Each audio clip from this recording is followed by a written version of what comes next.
everyone. My name is Crystal Sauls, and the name of my book is Transition.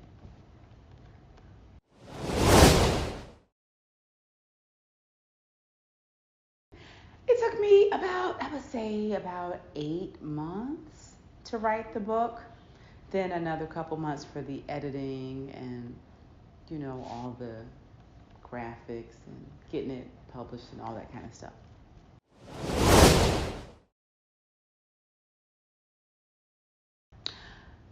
DFG Publishing, they are located in Texas.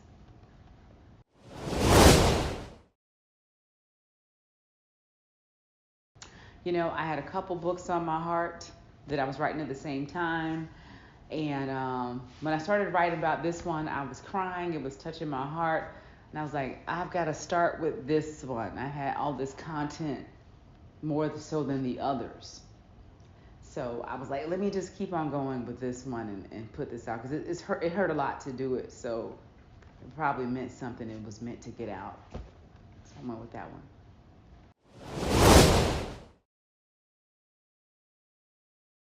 Oh, honey, I had tons of reservations about releasing this book. You know why? Because it's so personal. The topics in the book are pretty personal. Most people will not talk about it. It's a topic that's kind of shunned amongst, people that may be religious or traditional or, just don't want to talk about their past and those dark things. But I'm like, you know what? I might not have told everything, but I told enough. So, it's decent enough to get out. But I was like, should I say that? But I needed to say it.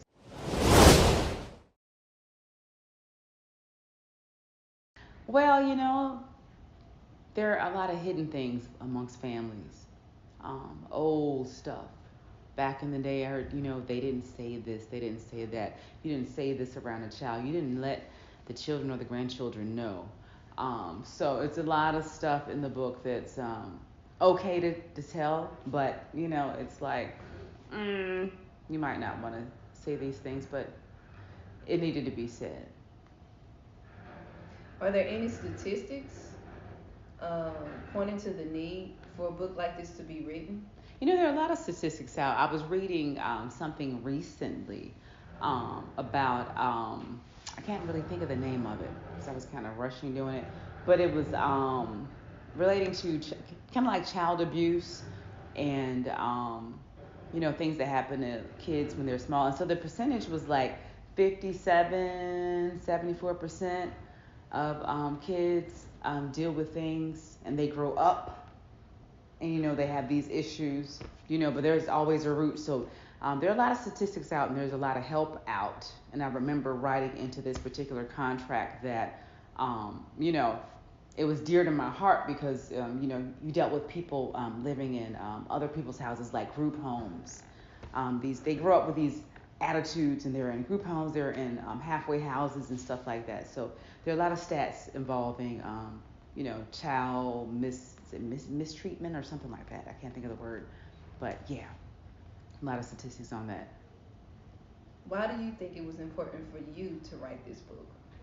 Well, it was important for me to write this book because I wanted to share, one of my several stories, and I thought it would help somebody maybe in a little way, and it was also therapy for me to share a few things and to make sure that I know that I've overcome. I'm not where I used to be. I'm not a product of anything negative. Going from a negative life to a good life to a great life. So it's like, I needed to make sure that I knew that, not to be validated by anybody else, but for me to validate myself and know that God's with me in this. He was with me in it anyway, you know? So.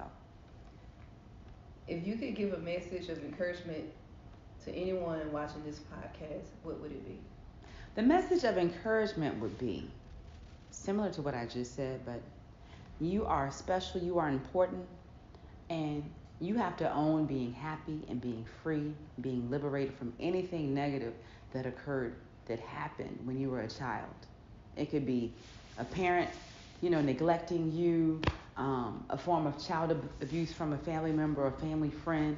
You know, you don't have to live with those hurts and insecurities and infidelities as you get older, because you just act out, and then you get married over the top of this stuff. You're in relationships over. You're trying to serve at church. You're trying to serve at work. You're trying to be a good parent, but you're clenching on the inside because you're still holding on to something that happened so long ago. So get rid of the old stuff, and you're in with the new. You got to be great.